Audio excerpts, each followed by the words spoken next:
A lo largo de los siglos, la ciencia ha descubierto muchísimas cosas. Desde nuestros ancestros que miraban el cielo y veían a los dioses, o el ni siquiera imaginarnos que podía existir vida microscópica, ha habido muchas cuestiones que con el avance de la humanidad y la tecnología y las nuevas herramientas y el método científico hemos cubierto los huecos del desconocimiento y de la ignorancia. Pero, eso no significa que estemos más cerca de comprender todo lo que nos rodea. De hecho, todo lo contrario, y es que es lo que suele ocurrir, ¿no? Que cuando vas sabiendo más cosas, más preguntas se plantean y parece que nunca hay un final, ¿no? Como el horizonte, que cuanto más caminas hacia él, más se aleja, pero al menos te sirve para caminar. Así que hoy, como último vídeo antes de irme de vacaciones, porque esta cocorota necesita un descanso, que han sido unos meses muy intensos, quería hablar de algo que me encanta y es de lo que no tenemos ni idea, de lo que todavía la ciencia tiene más incógnitas que respuestas y que ni siquiera podemos saber o estimar cuándo vamos a lograr llegar a una conclusión. Por supuesto, sabemos de sobra en este canal que las incógnitas científicas se rellenan muchas veces de pensamiento mágico, y ahí es donde intentan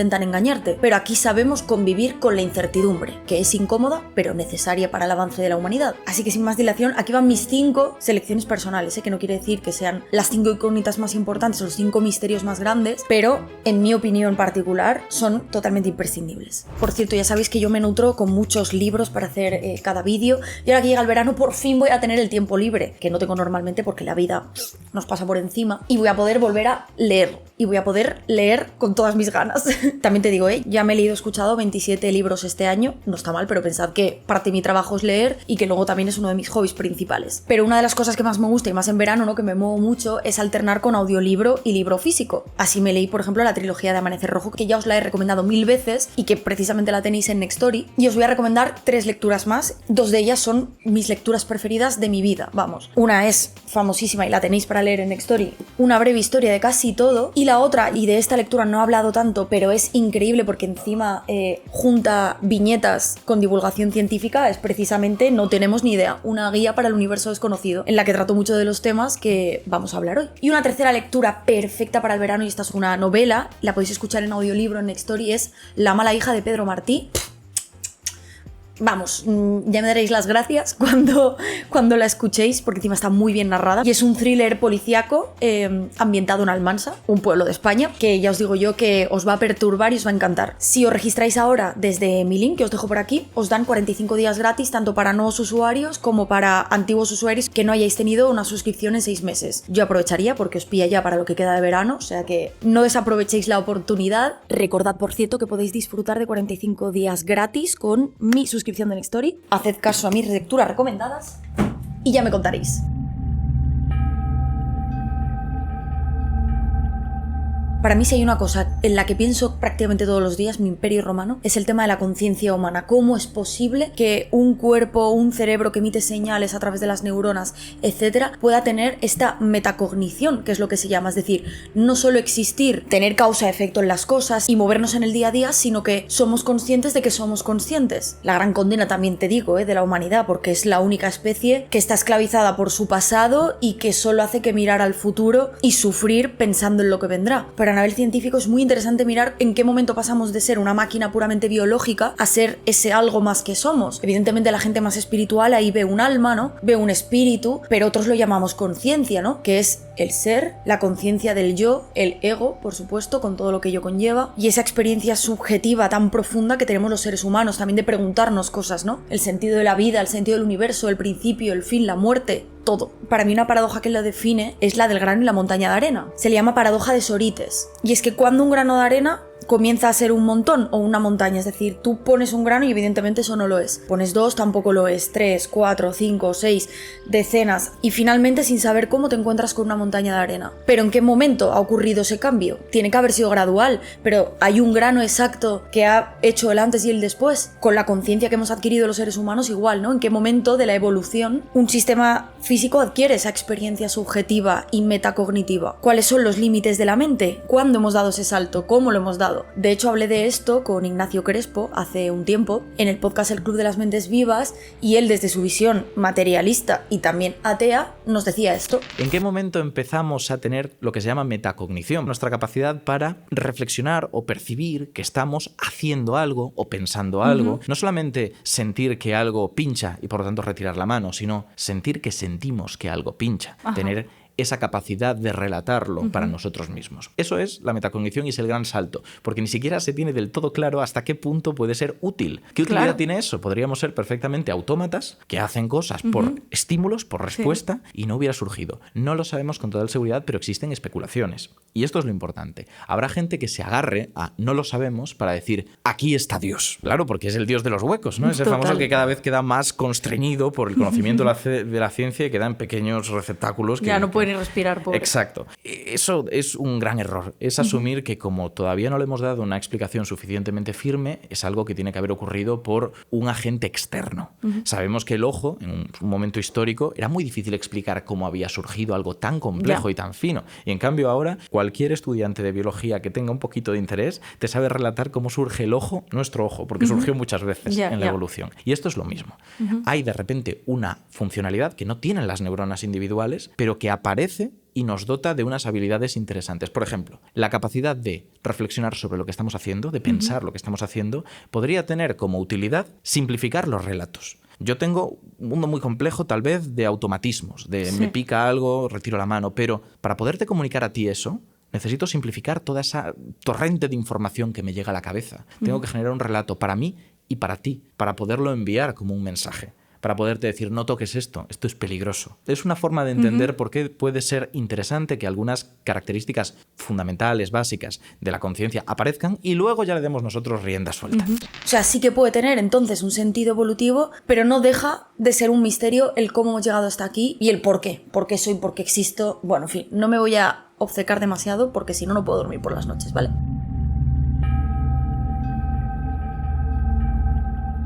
El origen de la vida. Madre mía, si llevamos recorrido con esto y todavía no tenemos una solución definitiva. De hecho, yo no soy de hacer mucho spam de mis libros, pero aquí que hablo de los 50 descubrimientos que cambiaron el mundo, evidentemente la sopa primitiva, eso que marcó un principio y un final, ¿no?, en la historia de la ciencia en cuanto a qué somos y de dónde venimos, pues avanzó muchísimo, pero 70 años después, todavía no sabemos mucho más de lo que sabía el químico Stanley Miller. Lo que hizo él es, para intentar ver el origen de la vida en la Tierra, puso 2 matraces, en una con agua que representaba pues el océano primigenio con sus condiciones, y otra era una mezcla de gases reductores, metano, amoníaco y sulfuro de hidrógeno. Tras unos días, el desenlace fue sorprendente, y es que el agua había cambiado de color y contenía una mezcla de aminoácidos, junto con hidroxiácidos. En resumen, había surgido la vida. Así que concluyó a partir de esa mezcla de gases que la vida se había desarrollado en esa atmósfera primitiva y que la lluvia la había llevado a los océanos. Y ahí se combinaron para formar proteínas. Este hito descartó definitivamente la generación espontánea, por cierto, que había sido defendida hasta por Charles Darwin, pero Louis Pasteur la desterró también al demostrar que los microbios se originan también a partir de otros microorganismos. La vida no puede surgir de la nada.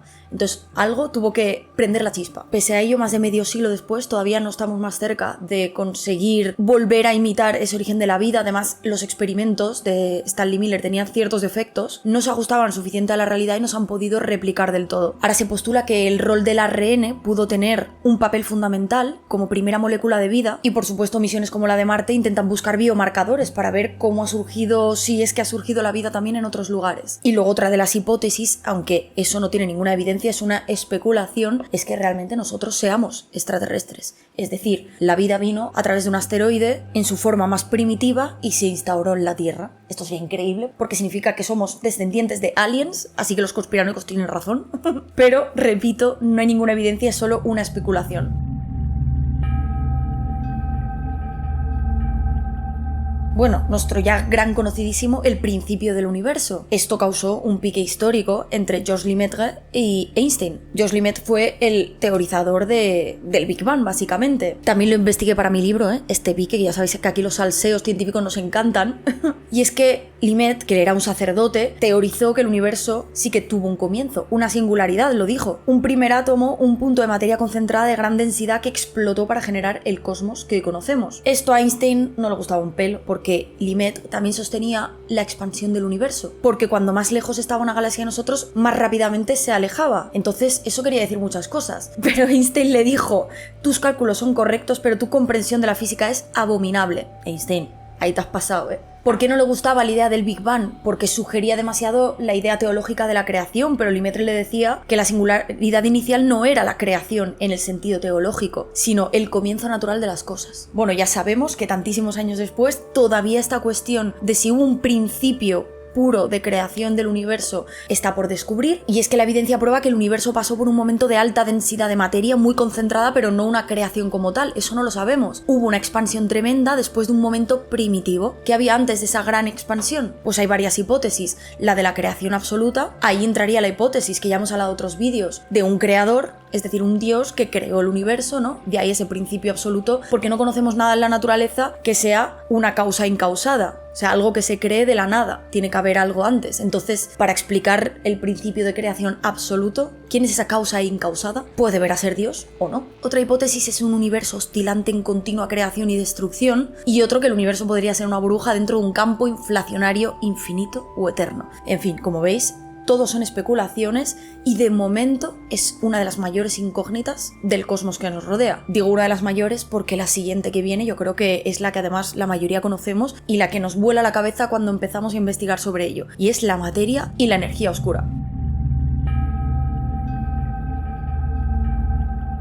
Bueno, la materia oscura a grandes rasgos, hay 5 veces más de ella de lo que sabemos que hay de nuestra materia que conocemos, lo que vemos. Sabemos que existe por pruebas indirectas las galaxias giratorias. Hemos observado colisiones de galaxias en el espacio, por ejemplo, 2 cúmulos galácticos que chocaron hace millones de años. Bueno, eran grandes explosiones, se desgarraron gigantescas nubes de polvo. ¿Cómo se detectó ahí la materia oscura? Porque midieron la desviación que los cúmulos provocaban en la luz de las galaxias tras ellos. Parecían estarse moviendo a lo largo de la línea de colisión como si nadie hubiera pasado. Ahí tenía que haber algo que no veíamos directamente. ¿Qué sabemos de la materia oscura? Tiene masa, es invisible, le gusta estar con las galaxias. La materia normal no parece interactuar con ella y la otra materia oscura tampoco parece tocarla. Del resto no tenemos ni idea. Sabemos también que de las 4 fuerzas fundamentales solo interactúa con ella la gravedad. Eso que sepamos ahora. No refleja luz ni la emite, por eso es tan difícil verla directamente. Es posible que la materia oscura esté hecha de distintos tipos de partículas, de una partícula en concreto, no lo sabemos todavía. Y si sabemos poco de la materia oscura,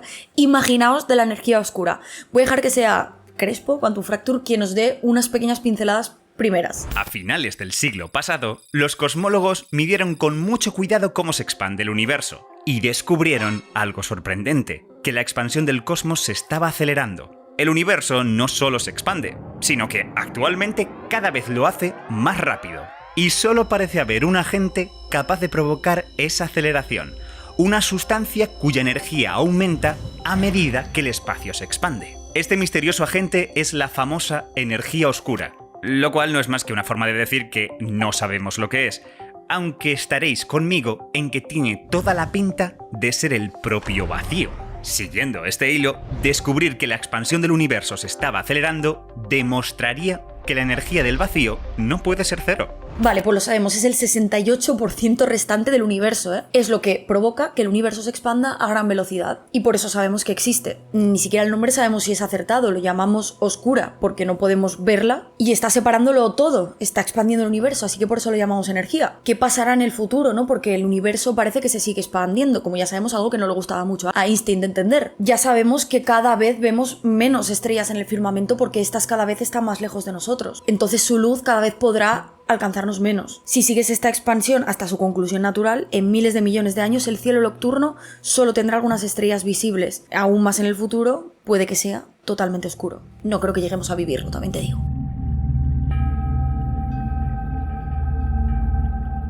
Y por último, otra de esas cuestiones que quitan un poco el sueño, y es si estamos solos en el universo. Yo creo que es la pregunta más importante que podemos formular sobre la universalidad de nuestra experiencia, ¿no? Y es que existimos, estamos aquí, en un planeta Tierra, pero hay más gente como nosotros viviendo esta experiencia, con una cámara, haciendo un vídeo de YouTube sobre que no tenemos ni idea de las cosas, o realmente nuestra experiencia es única y realmente somos únicos como humanidad. Y claro, si hubiera vida inteligente allí fuera, ¿por qué no la conocemos? ¿Por qué no nos han contactado? ¿Están demasiado lejos o nos ignoran? Que sería peor.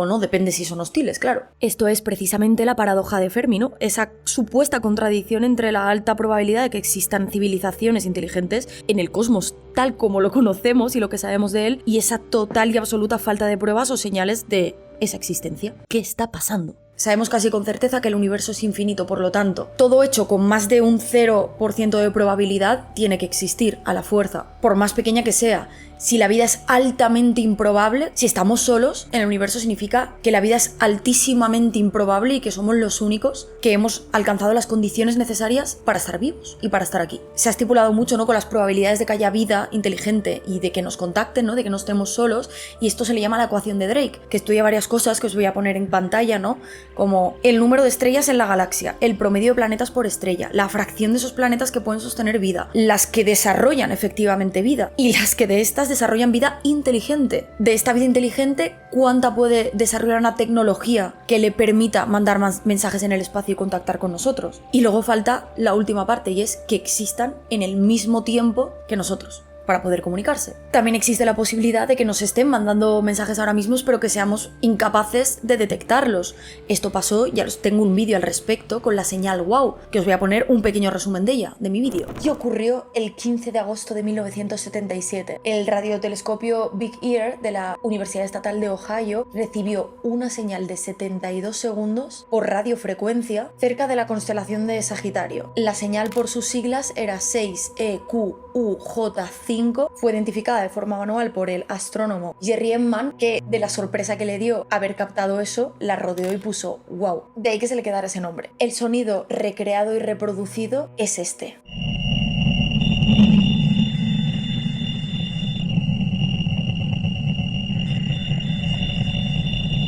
Y luego está la posibilidad más de conspiración, yo diría hoy en día, ¿no?, que algunos creen, y es que realmente sí que nos han visitado, sí que hemos visto naves extraterrestres y sí que hay evidencias. Pero en mi opinión particular, y ya hemos analizado muchas veces en el canal, eso no está demostrado que sea tecnología de países para espiarse unos a otros. No veo ninguna evidencia fehaciente de que efectivamente haya habido visita alienígena a nuestro planeta. Pero bueno, las posibilidades son dos: o bien hay vida en otros planetas o no. Ambas respuestas son increíbles. Si estamos solos, qué único e increíble ha sido nuestra experiencia como humanidad para que se hayan dado estas condiciones de evolución. Y si no estamos solos, pues imaginaos, ¿no?, las posibilidades que pueda haber, y la pregunta fundamental, ¿no?, que queda en el futuro: si alguna vez contactaremos, y estos ojos lo verán, esta experiencia lo verá, con alguna civilización extraterrestre. Como veis, muchas preguntas sin respuesta, lo cual no lo hace menos apasionante, y os dejo porque este verano, con más tiempo libre, efectivamente leeré y reflexionaré sobre estas cuestiones. Espero que paséis unas buenas vacaciones y nos vemos muy pronto, en septiembre. Adiós.